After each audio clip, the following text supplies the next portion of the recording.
Fis-sena 2021 pajjiżna jista' jitkellem dwar opportunitajiet u mhux sfidi. Hekk stqarr il-Prim Ministru Robert Abela fuq artiklu f'The Sunday Times spjega kif dan minħabba l-mod tajjeb li bih pajjiżna mexa f'din il-pandemija li laqtet lid-dinja. Il-Prim Ministru nnota kif minn Ġunju pajjiżna baqa' jkollu tnaqqis konsistenti fil-qatt, anke hekk madwar id-dinja dan kompla jiżdied minħabba l-pandemija. Fil-fatt stqarr kif pajjiżna kien wieħed mill-ftit pajjiżi li rnexxielu jżid l-impjiegi f'dan iż-żmien. Dr. Abela nnota kif il-prudenza li wera l-Gvern fis-snin fejn pajjiżna għamel tkabbir bla preċedent waslet sabiex fi żmien ta' sfida Malta setet tadotta wieħed mill-aktar programmi ġenerużi ta' appoġġ liċ-ċittadini li salva madwar 100,000 impjieg.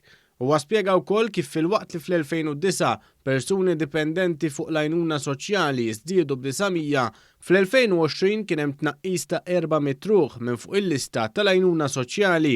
Stqarr li flok awsterità għas-sena d-dieħla pajjiżna se jara l-implementazzjoni ta' budget ġeneruż. Il-Prim Ministru nota wkoll kif fl-2020 pajjiżna benefika mill-ikbar allokazzjoni mill-Baġit Ewropew u fl-2021 pajjiżna se jibda jħaddem dawn il-biljuni ta' euro fi proġetti li għandhom isettqu l-ekonomija diġitali u jiffurmaw il-qofol tal-Green Deal.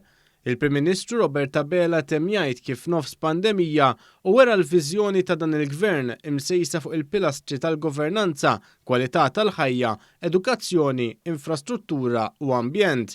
Issa din il-ħidma tal-Gvern se tkun imsejsa fuq din il-viżjoni.